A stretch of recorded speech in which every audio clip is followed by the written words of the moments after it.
그 월급에 잠이 와?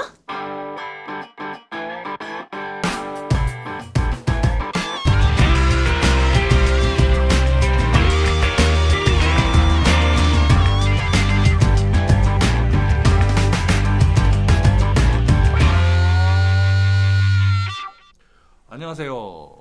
그 월급에도 잠이 오게 하는 방송 꼰대 김광주입니다.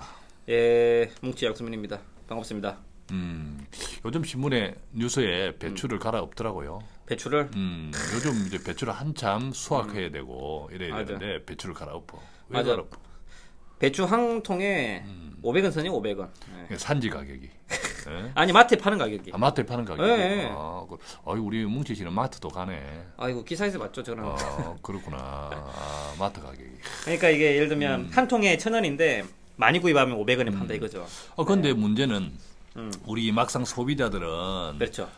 이게 이제 이런 우리가 배추라고 하면 그 대표적인 물가 중에 물가 품목 중에 들어가는 것이 이렇게 김장 이런 배추들이잖아요. 그렇죠. 네. 근데 이게 한 통에 500원인데 막상 마트에 가시는 분들의 평균 시장 가격들은 장 보는 가격 그것들은 결코 싸다고 못 느낀다는 데 피부는 안 와닿죠. 피부를 안 하면 왜 그럴까요 이게? 그러니까 왜 그럴까 이게? 그래서. 자, 그래서 오늘 우리가 이제 뽑아든 주제는 우리는 왜 점점 가난해지는 걸까? 이걸 왜 뽑아들었을까 하면 불후의 명작, 저희 불후의 명작, 꼰대의 불후의 명작, 당신의 가난을 경영하라가 점점 안타깝게도 현실화되고 있다, 그죠? 그렇죠. 현실화되고 있다. 실제로 엊그제 뉴스 밑에 자막을 보니까 우리나라 저축률이 가계 저축률이 거의 뭐 제로라더라고. 제로. 빵.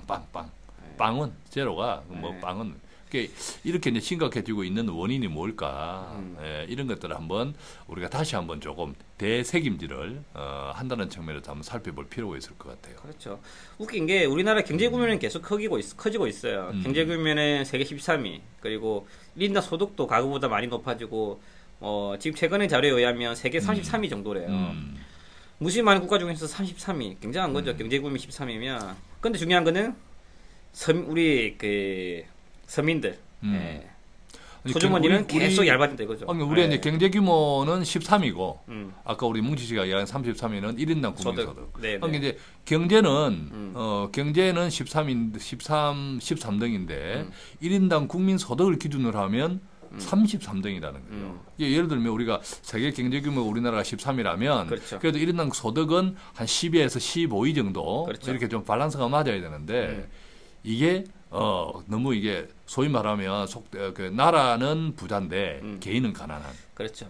일본이 이런 비슷한 그죠? 이런 현상이 있죠, 그죠? 중요한 거는 그러면 이거는 뭐 문제가 있다는 거죠, 문제가 있다는 거죠. 왜 커지는데 왜 우리는 가난해질까? 그래서 이제 보면 우리가 점점 가난해지는 우리가 이제 지난번 대선 때 경제 민주화라는 걸 이야기했어요. 경제 민주화. 네, 경제 민주화. 그런데 이제 경제 민주화가 무엇이냐라고 물어보면 대체로 10중 8구는 이해를 못해요. 근데 왜 이해를 못하냐? 우리나라는 이게 어떤 게 정치 이데올로기 좌우 이게 너무 극단적이 되다 보니까 그렇지. 소위 민주, 평화 이런 말들이 들어가면 이게 그냥 자빨 이렇게 인식이 되어버리는 경향이 커요. 그리고 그러다 보니까 그냥 어떤 정치 이데올로기적인 용어로 경제 민주화를 이해해버리는 측면이 크다라. 그래서 나는 그 네이밍이 잘못됐다고 봐. 경제 민주화 이렇게 하면 안 되는데. 네이밍이 잘못됐다고. 예를 들면 어떤 게 낙수효과 이런 게 있잖아요. 낙수효과. 낙수효과는 물이 가득 이제 담기면 통에 저절로 넘치잖아요, 계속. 그렇죠. 넘치면은 밑에 있는 밑에도 이제 물이 흐른다. 이것들이 이제 굉장히 선순환이죠. 그렇죠. 근데 그런 좋은 말들이 있는데 이걸 경제 민주화라고 하는 순간에 뜻도 보다 안 거. 들을 필요도 없다. 들을 필요 없다. 이거는 그냥 떼놓고 자빨들의 이야기네. 자빨들의 이야기. 이렇게 이제 이해해버리는 경향이 크다는 거죠. 그런 현상을 우리가 조금 좀 제대로 봐야 되는 측면이 있을 것 같아요. 그렇죠. 그래서 지금 뭐 힘든 삶이 어려워지는 이유가 여러 가지 있는데 노후화되고 있고 그리고 저성장되고 있고 그리고 뭐 다들 알다시피 뭐 전세 월세 급등하고 있고 여러 가지 문제가 있는데 중요한 거는 꼰대 씨 말씀하신 것처럼 이런 순환이 잘 안 되는 건데 경제 순환에 문제가 좀 있는 것 같습니다. 예. 그러니까 우리가 이제 네. 뭐 그 가게에서 시장에서 뭘 사면 그걸 판 기업들은 돈을 벌 거고 그렇죠. 기업들이 돈을 벌면 또 기업 그 노동자들 그죠? 예, 직원들한테 월급을 줄 거고 그렇죠. 또 많이 벌면 많이 월급을 그렇죠. 주면 그 많이 받은 사람들이 그 돈을 많이 어디 쓰고. 써서 또 많이 쓸 거잖아. 그렇지. 캠핑도 가고 그죠? 술도 한잔 먹고. 술도 한잔 먹고 또 쇼핑도 더 하고 노래도 할 한개 거잖아. 부르고. 그런데 이제 문제는 네. 돈을 많이 벌었는데 그걸 월급을 올려주지 않으면 그만큼 그렇지. 그죠? 올려주지 않으면 이게 이제 물가는 올라가는데 급여를 올려주고 급여가 물가 이상 정도 이제 올려줘야 나름대로 여유가 생기는데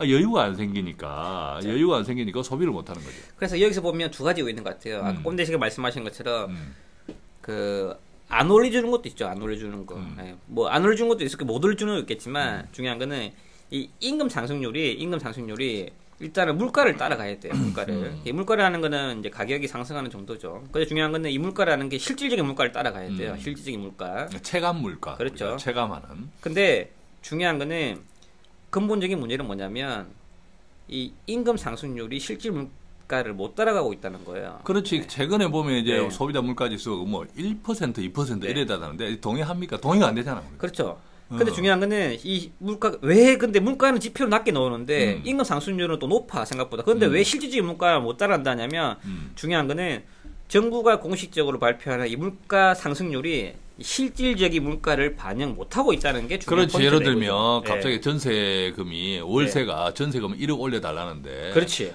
이게 뭐 물가에 반영이 됩니까? 네. 1억도 예를 들어 우리 당사자들 같은 경우는 전세가 갑자기 전세 대계약을 하는데 1억을 올려달라 그래. 그럼 이게 팍 오른 거잖아. 올랐는데 갑자기 뉴스 보니까 물가 상승률이 1%래. 이러면 이게 열불나는 거지. 그죠? 텔레비를 확 깨고 애들 학원비가 지금 얼만데. 그렇지. 학원비가 지금 학원비 내려고 내가 지금 그 대기업 다니는 사모님이 알바를 하고 있어요. 알바를. 왜 하시냐 물어보면 학원비 때문에. 근데 중요한 건 이렇게 피부로 와닿는 물가를 오르는데 반영이 안 돼 이거죠. 자, 보면 이 기업이 임금을 결정할 때 기준이 되는 게 뭐냐면 그 통계청에서 발표하는 소비자 물가지수입니다. 소비자 물가지수. 이 소비자 물가지수에 따라서 임금 상승률을 결정하는 거죠. 이 소비자 물가지수가 높으면 임금 상승률을 높이는 거고 소비자 물가가 낮으면 상대적으로 낮게 가는 건데 중요한 건 이 소비자 물가지수가 어떻게 계산하냐면 이 품목별로 합산해서 계산하는데 또 가중치를 주죠. 그렇죠. 근데 중요한 거는 가격이 상대적으로 잘 오르지 않는 공산품 비중이 높다는 게 문제예요. 예.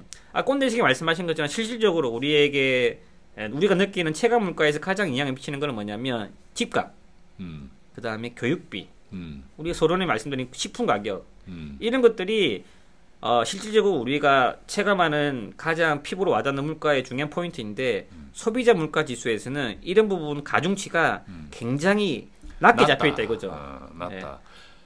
그러니까 전세값이 오르고 학원비 오르고 뭐 대지 삼겹살까지 급등을 해도 소비자 물가는 안 오르는 거죠. 네. 자, 그래서 이게 이제 실제로 임금 상승이 실제 물가를 못 따라가고 그렇죠. 그만큼 기업의 이익이 이제 늘어나면서 네. 밑에 한 표를 봅시다. 밑에 표를 보면 우리나라 국민 총소득 비율에서 가계 소득이 차지하는 비율이 가계 소득이 국민 총소득에서 자, 국민 총소득을 크게는 기업 소득 가계 소득으로 나누어 보면 그 중에서 가계 소득이 차지하는 비율이 점점 떨어져 가지고 이 표에 의하면 다른 OECD의 다른 나라들 특히 OECD 평균에 비해서도 아주 그냥 두드러지게 한국의 가계 소득이 해를 거듭할수록 그냥 바닥이야 바닥 그죠. 그렇죠. 아까 말씀드린 것처럼 소비자 물가 지수 자체가 잘못 산정이 되어 있고 이걸 기준으로 임금이 인상이 되는데 그렇게 하다 보니까 당연히 힘들 수밖에 없는 거죠. 그리고 실질적인 물가 상승률이 임금을 못 따라가니까 임금 근로자들은 어떻게 되겠어요? 소득이 줄어드니까 소비가 줄어들게 되고 소비가 줄어들게 되니까 또 더 쓰게 되고 그러니까 내수 경기가 악화되고 이런 구조적인 불황이 야기가 되는 거죠. 그렇죠. 이걸 이제 우리 이 방송을 또 그 미디어로 보시는 분들은 미디어도 보시는 분들은 이 그래프도 같이 볼 수 있겠지만 예, 어쨌든 그 가계 소득이 국민 총소득에 차지하는 비율이 해년 해마다 계속 떨어져 가고 있다. 그죠? 그렇죠. 반대로 이제 그 기업 소득은 국민 총소득에서 어떻게 변화되어 왔는지 해를 거듭할수록 반대로 기업 소득은 꾸준히 계속 증가해 왔다는 거죠.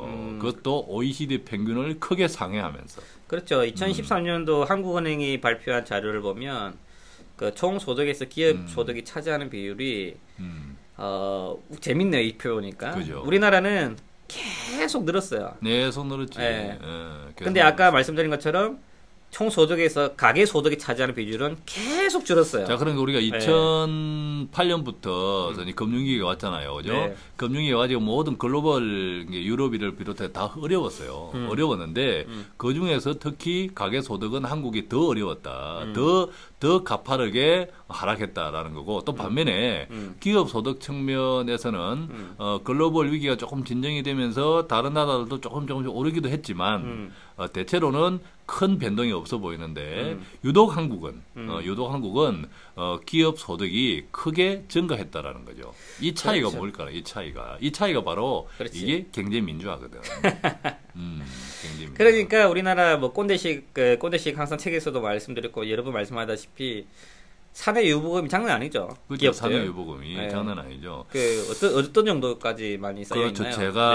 제가 그 책을 쓸 때 원고를 쓸 때가 작년이었잖아요. 2013년도였었는데 그때가 우리나라 20대 기업들 사내 유보금 총액이 480조 됐어요.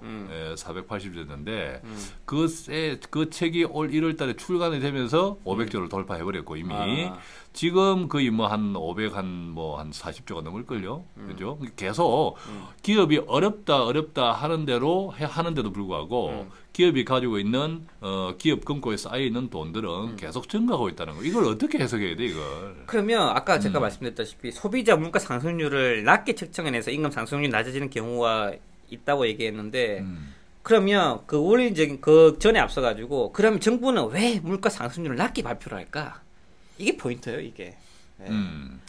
기업하고 짜는 거지. 이게 이제 우리가 법인세, 경제 민주화의 하나의 여러 가지 이렇게 실행 방안 중에 하나가 법인세 부분, 기업 법인세 부분들이 그렇죠. 있는데 이 법인세를 조금 더 이제 현실화시키는 거. 아까 이런 기업 소득과 가계 소득의 격차를 계속 가파르게 벌려져 왔는데 이것들을 좀 줄이게. 지금보다 조금 너무 급하게 줄일 수는 없는 거고 네. 서서히 줄여 나가는 정책들이 필요한데 그것들을 이제 못 하고 있는 거고 거기에 이제 아까 정부의 소비자 물가 지수 이것들을 정하는 그것도 같이 이제 연동이 돼 있는 거죠. 그리고 이 말의 의미는 뭐냐면 인위적으로 현재 낮춰놓은 거예요. 왜냐하면 일단은 중앙은행의 최대 목표는 뭐냐면 물가 안정화예요. 그리고 정부에서도 자기 정권에서 물가가 안정이 돼야지만 자기들이 편해요. 물가가 급등하고 이러면은 머리 아파지거든. 물가가 많이 높아지고 이러면 금리도 올려야 되고. 그 중요한 거는 지금 현재 경기도 너무 안 좋은데 금리를 올리기도 쉽지 않아. 그러니까 물가를 낮게 보이도록 해서 일단 금리 인하 효과도 좀 있는 거고요. 즉 실질적인 물가는 높아지고 있지만 그걸 억지로 누리고 있는 거죠. 네.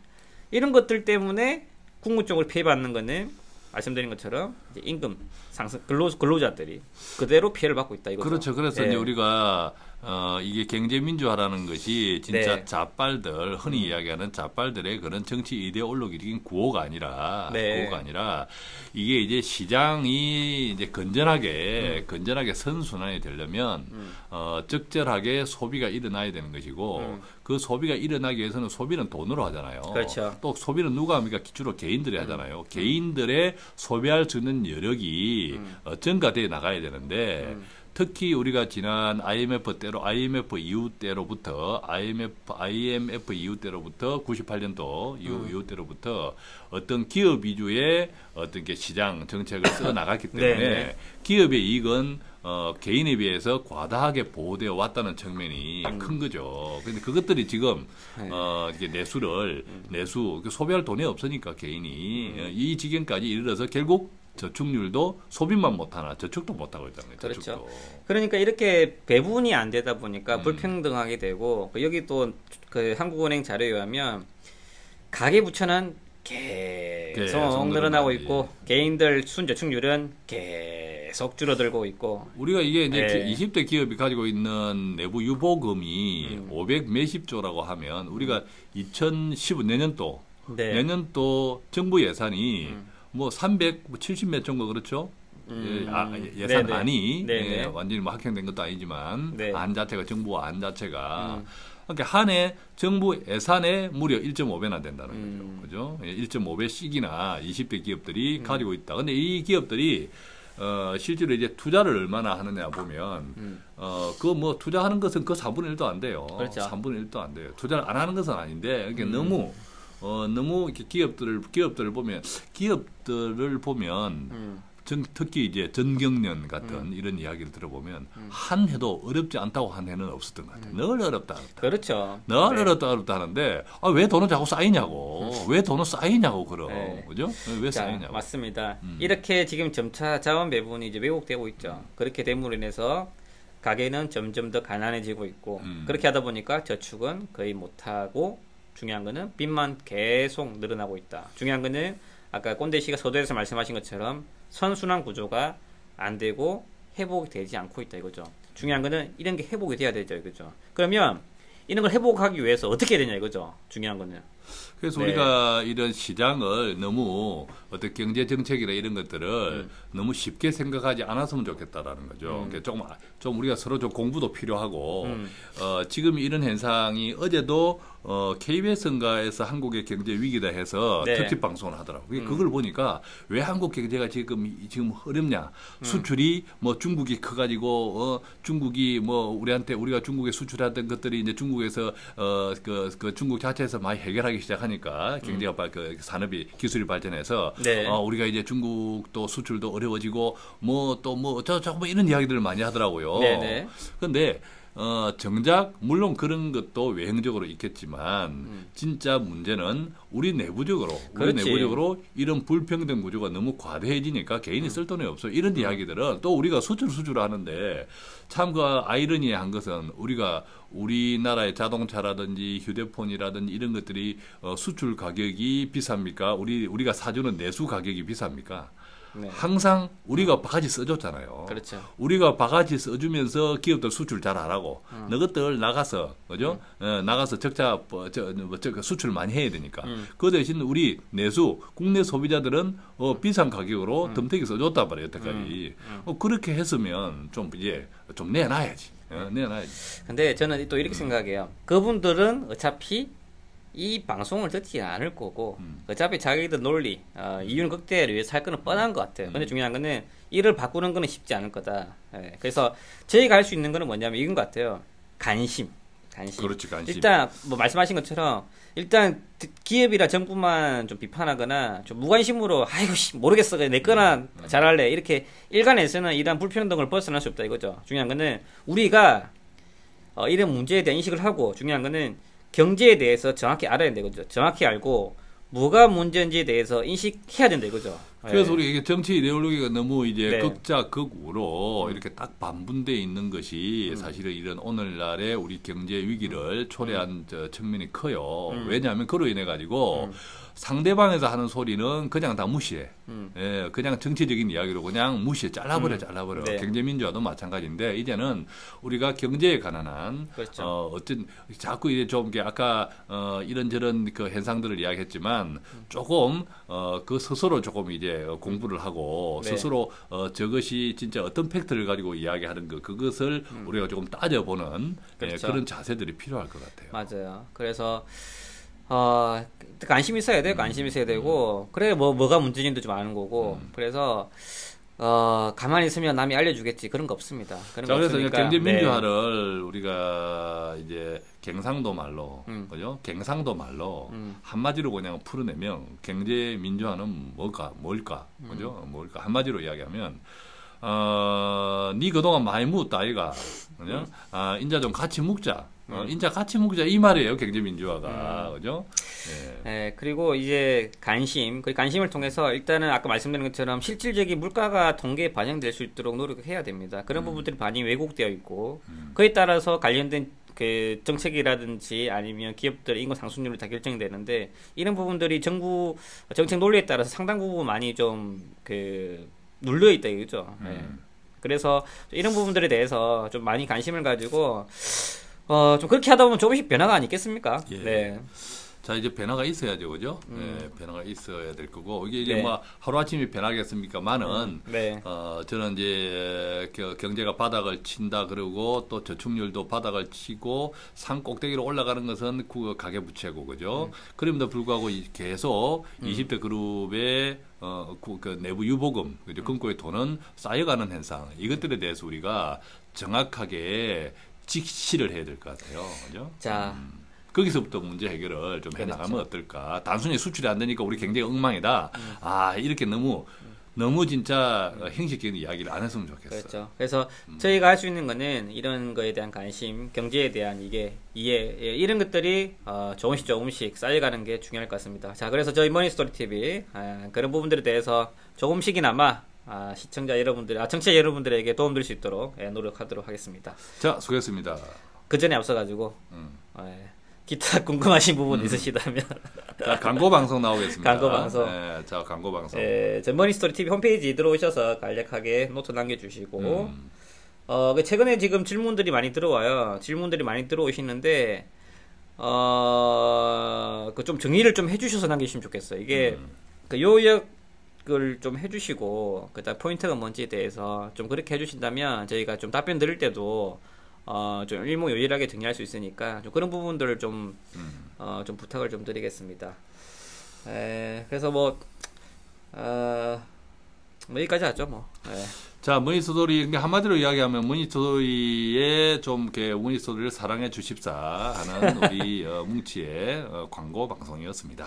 네, 수고 많으셨습니다. 네, 수고했습니다. 네.